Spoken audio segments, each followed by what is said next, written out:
성경 전체 66권의 신학이 여기에 다 수렴되는 내용이에요, 사실은. 이 성경 전체와 하나님의 계시와 하나님의 경륜 전체를 두고 내가 네한테 마지막 말한다. 이 이야기를 하는 거예요. 굉장히 무게 있는 이야기죠. 그러면서 하는 말이 이제 2절이 오늘 이야기입니다. 그러니까 이 2절의 무게를 어느 정도 좀 느끼고 내용을 보면 좋겠습니다.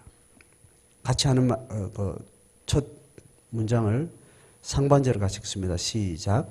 너는 말씀을 전파하라. 때를 얻든지 못 얻든지 항상 힘쓰라. 여러분, 요 문장은 많이 들었죠, 그죠?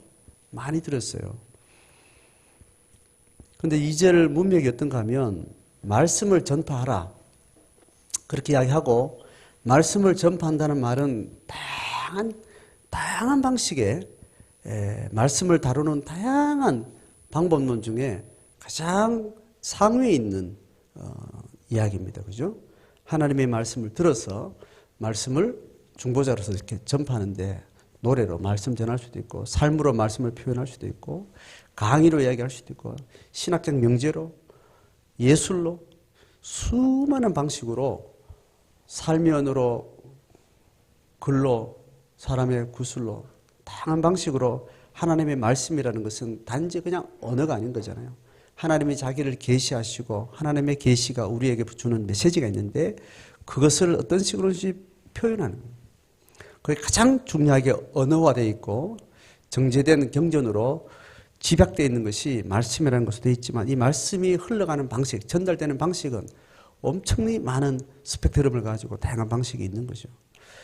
자, 여기서 이 말씀을 전파라는 말, 언어와 글로 집약된 경전을 구술로 전하는 이 가장 근원적인 이것을 이야기하고 있지만 그것과 관계된 다양한 방식의 말씀이 증거되는 어떤 삶과 사역을 이야기를 하는 거죠. 자, 그렇게 말씀을 전파를 해놓고 그 말씀을 전파하는 많은 표현들 중에 말씀 전파를 어떻게 할 것인가라는 이야기를 이 절에 한 번 더 강론으로 이야기를 하고 있어요. 그게 뭐냐 하면 범사에라는 부분부터 같이 봅니다. 시작.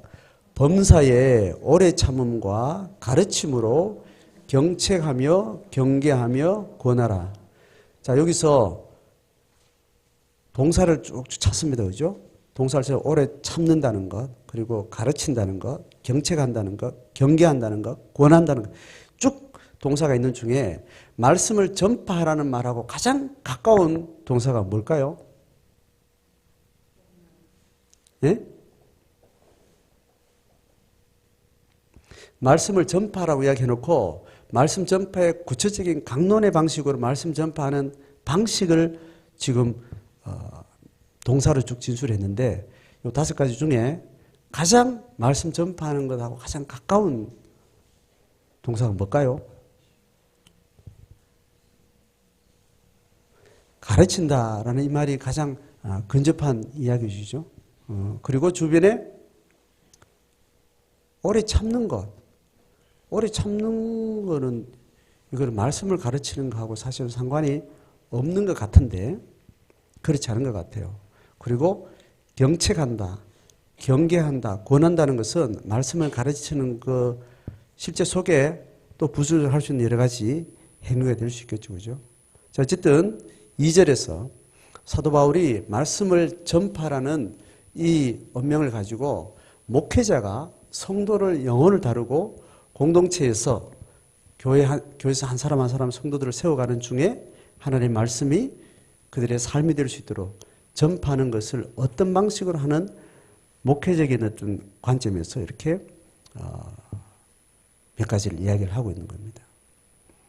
자, 그래서 말씀을 전파하는 것은 목회자인 디모데가 가르치고 경책하고 경계하고 권하는 방식으로 하라고 이야기합니다. 굉장한 무게중심을 두고 바울이 던진 말이 이 말입니다. 그러니까 목회자가 교회를 세우는 일, 사역에 있어서 가장 중요한 것은 하나님이 정제된 하나님의 계시에 성경을 통해서 이 핵심을 통해서 다양한 방식으로 하나님의 계시를 전하고 또 그 삶을 지도하라는 이야기. 이게 교회 안에 있어야 됩니다. 바울이 디모데에게 이야기하는 목회를 쭉 이야기하는 이야기를 듣고 그 목회는 하나님의 교회 역사 가운데 어떤 방식으로든 그 하나님의 성경에 담아진 하나님의 가장 귀하게 쓰임받고 하나님의 계시의 그 편지글조차 하나님의 언어로 선택되어서 기록된 그 내용 중에 교회에서 가장 중요한 지도력이 이걸 하라고 말하는 것이 오고 오는 모든 세대에 주님 오시는 그날까지 교회는 이것을 해야 되는 것으로 강조가 되는 것은 당연한 거겠죠. 그죠? 그러면 바울이 디모데에게 이것을 하라 했으면 디모데는 이렇게 했을까 안 했을까요? 엄한 무기를 두고 이 포커스를 두고 사역을 했겠죠. 그래서 예수님 이후의 초대교회 그리고 그 이후의 교회 역사가 그렇게 말씀 사역 가운데 지내왔고 오늘은 그 역사 속에 우리는 이 세대를 교회로 경험하고 있겠죠. 그러면 바울이 강조한 이 말씀을 전파한다는 것이 오늘 내가 경험하고 있는 교회 안에서 이게 가장 중심이 있는가 굉장히 중요한 내용이 되는 겁니다. 자, 그건 두 번째 이야기하고 제가 첫 번째 이야기하고 싶은 거는 바울이 상반절에 한 이야기 있습니다. 말씀을 전파하라 해놓고 어떤 말을 해요? 때를 얻든지 못 얻든지 이걸 집어넣고 있어요. 자, 요걸 갈로에 넣어보세요. 때를 얻든지 못 얻든지. 자, 이 부사구를 딱 갈로에 넣고 그 다음 문장을 바로 가보세요. 너는 말씀을 전파하라. 그리고 항상 힘쓰라. 이게 연결돼야 안 돼요. 자연스러워 안 자연스러워요. 너는 말씀을 전파하라. 그리고 이 말씀 전파하는 것을 항상 힘쓰라. 이게 자연스러워 안 자연스러워요? 자연스럽죠. 그죠? 우리가 알고 있는 말씀의 강조나 말씀을 가르친다는 것이 받은 은사를 가진 사람은 당연한 거예요. 자, 그런데 뭐를 전제를 했는데 부정적 전제를 하고 있어요. 뭐라고요? 때를 얻든지 뭐든. 자, 그러면 말씀을 전했는데 때를 얻었다는 건 뭘까요? 자, 말씀을 전했어요. 뭐 어떤 식이 됐든지 말씀을 누구에게 전했는데 말씀을 전한 것이 때를 얻었다라는 건 어떤 말일까요? 말씀을 전했는데 그때 어떻게 됐다는 거예요? 말씀이 먹혔다 안 먹혔다? 때를 얻었다는 것은 말씀이 먹혔다는 말이죠. 먹히지 않았다는 말은 때를 얻지 못했다는 그 말이겠죠. 그 의미인 줄을 당연히 알겠죠. 그죠? 그런데 말씀 전하려고 말씀 전파해요. 뭐 안 해도 되는 걸 전파해요. 목적은 뭐예요? 전파하는 것이 목적인데 전파되는 게 먹힐 때도 있고 안 먹힐 때도 있다라는 걸 전제를 하고 있는 거예요. 바울은 자기 경험상 그랬다는 거예요. 이 말씀이 내게는 너무 뜨겁고 너무 분명해서 내 생명을 걸었는데 그리고 이 말씀을 위해서 내가 경험한 이 생명을 저들도 누리기를 원하는 그 애절한 마음으로 말씀을 전했는데 그게 먹히는 경우보다 안 먹힌 경우가 더 많았다 적었다. 많은 적은지는 여는 안 적혀있는데 우리가 상상하면 많았겠어요? 적었겠어요? 뭐가 많았다고요? 안 먹힌 때가 많아요. 이제 여러분 기본적으로 알고 있는 그냥 상상으로도 그렇겠죠, 그죠? 그런데 어떻게 하라는 거예요? 먹힐 때든지 안 먹힐 때든지 항상 힘쓰라라고 이야기하는 거예요. 자, 그러면 앞에 예수 그리스도가 어떻게 하신다고요? 살아있는 자와 죽은 자를 심판한다 그랬는데 내가 지금 예수 재림 전에 했던 모든 삶은 내가 요단강을 건너서 예수 심판대 앞에 섰을 때 낱낱이 내 모든 삶을 그리스도께서 서치한다 안 한다? 다 한다고 이야기했어요. 그래서 X와 O가 다 거기서 결정 날 거라고 했습니다. 감은 잡을 수 있지만 나도 잘 모른다 그랬어요. 이 말씀을 전한다는 것이 먹히든 먹히지 않든 항상 하라는 게 누구 분부예요? 예수님의 부탁인 거지. 그래서 우리의 목적은 다시 디모데는 교회를 세우면서 말씀을 항상 때를 얻는 것이 그의 목적일까요? 뭐 목적일 수도 있죠. 근데 그보다 더 큰 목적은 뭐가 목적이에요? 항상 전하는 게 목적인 거예요. 그죠? 그 항상은 안 먹히는 게 더 많은데도 불구하고 그 항상은 그러면 어디서 먹힌다는 거예요, 그러면? 항상을 부탁한 예수께서 예수 심판대 앞에서 그 항상을 내가 거둬주겠다는 거예요. 자, 그렇게 이해되죠, 그죠? 내가 받은 부탁은 예수께서 부탁한 건데 그게 말씀을 전하는 장에서는 될 때보다 안 될 때가 더 많다. 그런데 그걸 신경 쓰라는 거예요, 안 쓰라는 거예요? 그 신경 쓰지 말라는 거예요. 내가 신경 써야 되는 거는 항상 하는 겁니다. 누가 원했기 때문에? 예수가 원했기 때문에 항상 전파하는 거예요.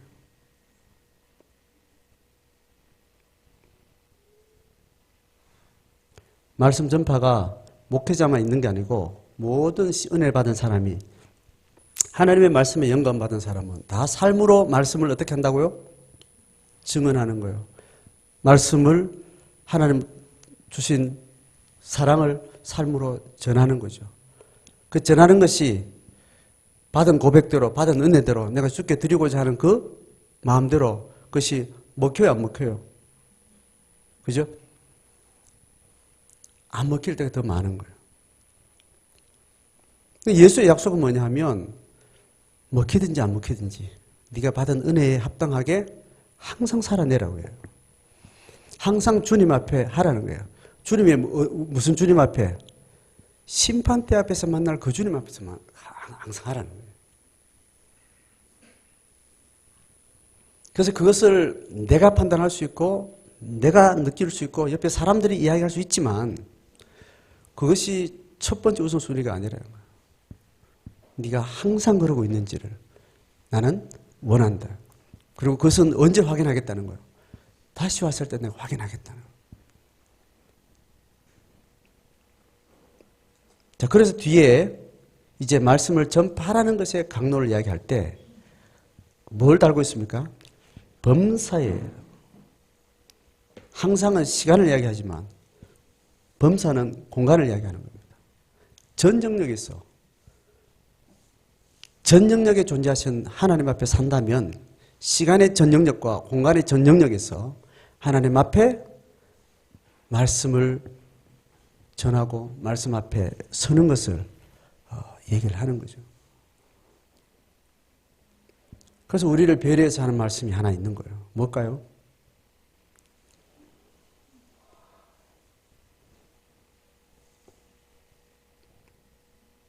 다섯 가지 단어 중에 오래 참는 걸 이야기해 주는 거예요. 이야기는 오래 참는 걸 당연히 전제하고 앞에서 다 이야기했죠. 그죠? 그래서 하나님이 항상 전하라 그랬는데 항상 전하는 것을 예수는 다 캐치를 한다 그랬어요. 근데 우리는 연약한 자라 항상 섰지만 먹힐 때는 항상 같은데 안 먹힐 때는 아닌 것 같아서 위기가 있다는 이야기는. 그래서 당연히 안 먹힐 때가 더 많기 때문에 참아야 된다. 참아야 된다. 끝까지 참아야 된다. 이렇게 이야기합니다.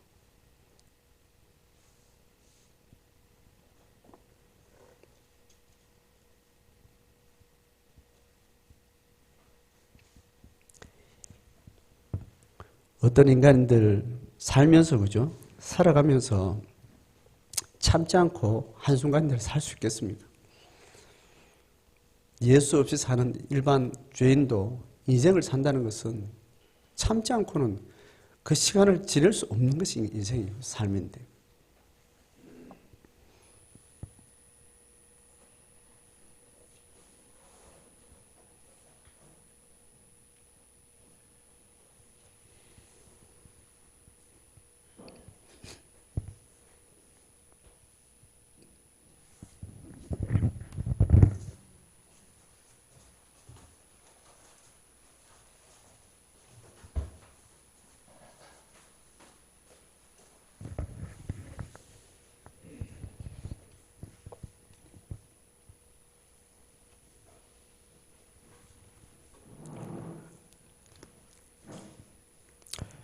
자기 인생을 자기가 사는 어떤 인생도 인내하지 않고는 어떤 것을 이룰 수 없는 삶을 사는데, 하물며 예수 앞에 아직도 오지 않은 것을 이미 온 것처럼 미래 것을 오늘로 땡겨서 쓰는 그런 하나님 나라를 사는 사람이 이 이미와 아직 아니 사이에 이 괴리 속에서 현기증이 나고 답답증 생기고, 당연한 거죠.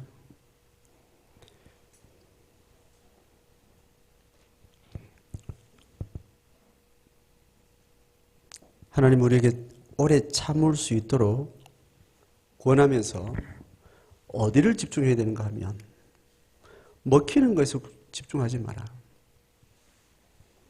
항상 하라고 했던 그 예수를 집중하고, 이 땅에서는 버림받고 천대받고 짓밟히고, 당연한 거다 그게. 하나님의 생명을 따라 산다는 것은 당연한 거다. 그걸 알고 시작하는 길이 이 길이다. 그래서 먼저 그 길을 예수께서 가셨고, 예수를 따른다는 것은 이미 예수가 명약관하게 이 길을 갔기 때문에 우리가 예수를 따른다는 것은 안 먹히는 길을 가는 거예요. 안 먹히는 줄 뻔히 아는데 이 길을 가는데, 미래를 통찰하는 지혜를 우리에게 주셔서 예수 심판 때 우리가 뭐 어떤 상을 받을 것인지 우리는 이미 알아버렸기 때문에 부인할 수 없이 이 길을 가는 거예요. 오지도 않았고 확신도 없고 눈에 보이지도 않는 예수 심판대가 우리는 너무나 선명하게 보여졌기 때문에 그 미래를 지금 오늘 땡겨서 자기를 부인하고 십자가를 지고 천대받는 길, 아무도 안 가는 길, 안 먹힌다. 네가 받은 은혜가 있다면 그 은혜 주신 예수 앞에 예수가 부탁한 항상이 맞으면 거기에는 지켜라고 이야기합니다.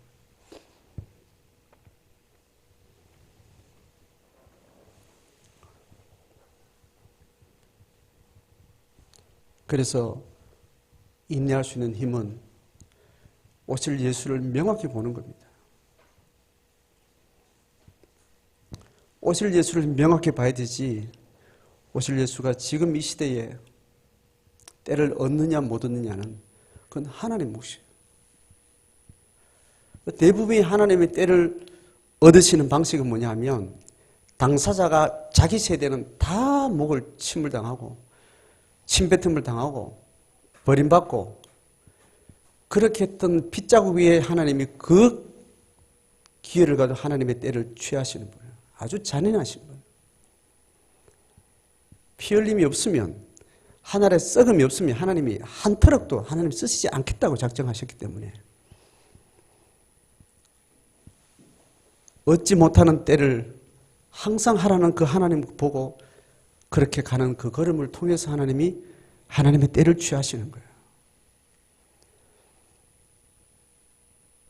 선교 초기에 우리나라의 선교사들이 외국에서 대륙의 제국의 군대를 앞장 세워서 선교사들이 많이 건너와서 20대 창창한 젊은이들이 평생을 두고 하나님 앞에 뜨거운 가슴으로 복음 들고 준비하고 배우고 갈고 닦고 해서 배 타고 와서 건너와서 거기서 그냥 죽잖아요. 전혀 안 먹힌 것 같은데, 전혀 때를 못 얻었던 것 같은데, 그 순교의 피를 통해서 하나님이 하시고 싶은 스스로의 때에 하나님은 역사를 얻으시고 때를 얻으시고 사람을 얻으시고 하시는 거예요.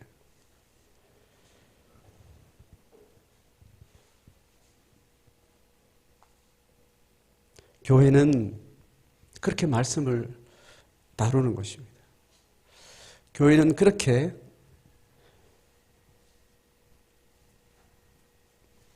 시간들을 채워가는 거예요. 뜻한 바가 각자 있을 터인데 하나님 앞에 받은 은혜의 분량만큼 교회가 이래라 저래라, 목회자가 이래라 저래라, 교회 조직이 이래라 저래라 하는 건 상관없이 각자가 하나님 앞에 받은 부인할 수 없는 뜨거운 은혜가 각자가 가진 분량만큼 있을 터인데 그것이 자기 양심에 맞게 확정한 그 고백이 있다면 그 고백을 지켜나가는 길은 먹히는 것을 바라보면 안 됩니다. 항상 하라는 주의 부탁을 거기에 초점 맞추고 지금 안 먹힙니다. 예수 심판대 앞에서 다 하나님이 챙겨주실 건데 그렇게 해야 갈 수 있어요. 그렇게 오래 참을 수 있습니다. 그렇게 해서 가는 길인데 바울이 디모데에게 어떻게 말하라고 했는가 하면 이제 이야기하는 겁니다. 오래 참음으로 가르치라 그랬어요. 가르친다는 것은 티칭을 이야기하잖아요. 그죠? 뭐 여기 신비한 의미가 있는 게 아니고 우리가 그냥 알고 있는 학교에서 공부하듯이 그냥 티칭하는 거예요. 가르치는 거예요. 말씀을 가르치는 겁니다. 이 가르침은 이론을 다루는 거예요. 실제를 다루는 거예요. 가르친다는 표현은, 배운다라는 표현은 우리가 일상 속에 쓰는 그 용어는 이론을 주로 해요. 실제를 주로 해요. 이론을 주로 합니다. 그죠? 성경도 일단 글로 대할 때는 이론을 대하는 거예요. 실제를 말하지만 우리 마음의 깨달음을 열어주고 눈을 열어 시각을 열어주고 하나님을 만나는 것이고 눈에 보이는 육의 영역을 다루는 것이 아닌 거죠. 영적인 실제를 우리가 배우는 거예요. 이 배움이 우리 속에 끊임없이 있는 겁니다. 가장 중요한 게 이 강단에서 말씀을 배우는 거예요. 지금은 다양한 방식으로 다양한 매체를 통해서 혼자 스스로도 다양하게 가르치고 배우는 것이 가능하지만 적어도 교회 공동체가 집단적으로 예식을 통해서 하는 것은 이 말씀을 가르치는 것이 중심에 있는 거죠. 그렇게 해서 가르침이 필요하고 가르침이 없으면 나아갈 길을 모릅니다. 어쨌든 배워야 됩니다. 배우는 과정은 반드시 필요해요. 그래서 교회라는 것은 가르치고 배우는 모임이 되는 거예요. 배우겠다는 마음이 없이 교회 생활을 한다는 것은 이거는 말이 안 맞는 거예요. 신앙생활을 한다는 것은 하나님의 지혜를 배우는 거예요. 하나님의 뜻을 배우는 거예요. 하나님의 세계를 배워가는 겁니다. 그 분량을 계속 채워가는 거예요. 그 분량의 배움이 클수록 그 배움을 통해서 하나님 앞에 살아가게 되고 그 사는 삶을 통해서 하나님은 하나님의 일을 하시기 때문에 우리는 끊임없이 하나님의 생명 분량을 채워가는 그 배움에 계속 열려 있어야 됩니다. 학습을 해야 돼요. 성경을 다양한 방식으로 학습을 해야 되는데 그렇게 하고 나면 그 다음에 뭘 해야 되는가 하면 뒤에 뭡니까? 세 개가 뭐냐면 경책하며 경계하며 권하는 거예요. 경책이라는 말은 책망이라는 말을 했을 때는 그 책이에요. 경자는 무거운 경자요, 가벼울 경자요. 가볍게 책망하는 이 수준을 이야기합니다. 엄한 책망이 아니라 사사로운, 가볍다는 것은 책망 받아도 좋고 안 받아도 좋고 이 말이 아니고 사사로운 것까지 가르치고 책망한다는 거예요. 그리고 경계한다는 것은 그 사람의 행위와 삶의 한계들을 넘어서면 안 되는 한계들을 계속해서 라인을 정해가는 걸 경계한다는 거예요. 권한다는 것은 내가 주는 거예요. 받아서 먹는 거는 상대방 인격에 맡기고 그냥 주는 거예요. 자꾸. 받아 먹으라고 자꾸 주는 겁니다. 이게 권한다는 겁니다. 권하는 거는 먹어야 돼요? 안 먹어야 돼요? 아니, 자기가 결정해야 돼요. 명령하는 걸 먹어야 되지만 권하는 것은 괜찮아요 이러면 안 먹어도 돼요. 권하는 사람을 비난할 필요도 없고 그냥 권하면 자기 입에 맞으면 먹고 아니면 거절하면 서로 깔끔하고 문제가 없는 겁니다. 그런 스펙트럼에 맞게 말씀을 배우는 사람은 배워서 내 삶에 실제화하는 일들에 구체적이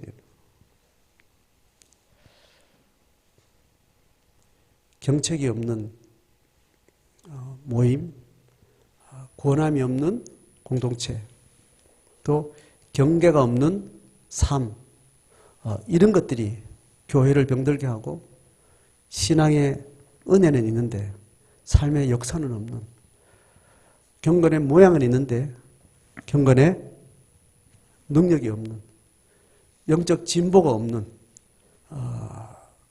그런 신앙생활이 됩니다. 경책하고 경계하고 권하려면 인격적으로 관계를 맺어야 되고, 인격적 관계에 테두리에 있는 공간, 시간권을 완전히 반드시 확보해야 됩니다.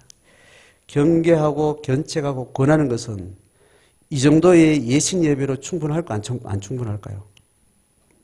절대로 불가능합니다.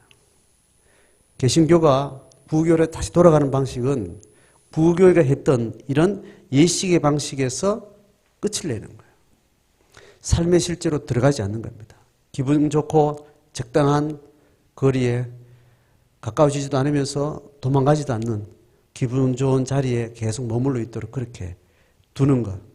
그게 예식을 통해서 계속 유지되는 집단들이에요.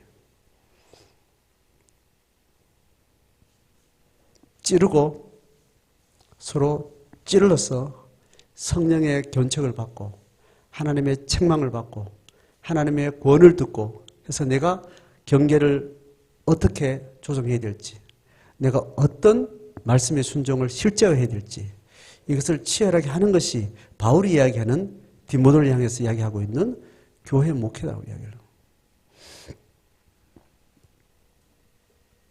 성경이 이렇게 가르치는 대로 많은 개신교 교회는 그렇게 역사를 만들어가지 않았습니다. 다수의 기독교 3경륜 시대에도 불구하고 다수의 기독교는 또 퇴보해서 구약으로 돌아가고 삶에 실제로 치열하게 못 나가고 또 예식에 머물고 은혜의 경험은 있지만 은혜의 삶을 확장시켜내지 못하는 그렇게 엉거주춤한 수많은 교회 역사들이 지금도 흘러오고 있고, 제가 경험한, 제가 살아가는 이 세대의 교회도 엄청나게 많은 다수들이, 절대 다수들이 여전히 구약으로 퇴보된 상태에서 가르침까지는 치열한데 경책과 경계와 권면의 상황을 만들잖아요. 상황으로 들어가지 않습니다. 그래서 점점 크면 클수록 그냥 좋은 거죠. 한 인격이 말씀의 경책을 받고 말씀의 권함을 듣고 말씀을 통해서 자기 삶의 경계선을 계속해서 재조정하는 이런 공부가 없는 거예요. 이것이 우리가 가지고 있는 이 시대의 교회가 가지고 있는 연약함입니다. 바울은 간절하게 무게를 담아서 디모데에게 이것을 권하고 있고 디모데는 또 그렇게 또 목회를 했을 겁니다. 다시 한번 2000년의 세월을 건너서 오늘 이 디모데를 향해서 무게 있는 엄중한 부탁으로 하는 바울의 목회가 이렇게 돼야 된다. 교회가 이렇게 영혼을 돌보는 하게 된다. 이 가르침 앞에 우리 자신을 돌아보고 내가 지금 몸담고 있는 교회 공동체는 어떻게 하고 있는지 살피면서 먹히지 않는 시대에, 먹히지 않는 상황에 항상 하라는 그 말씀을 주님 앞에 받은 대로 각자가 순종하고 각자가 다름질을 재바르게 해서 옆에 사람들이 함께 격려를 받고 도전을 받고 그렇게 어깨를 나란히 공동체로서 이 경주를 감당하는 각자의 신앙생활, 교회 공동체 되기를 주의 이름으로 축복합니다.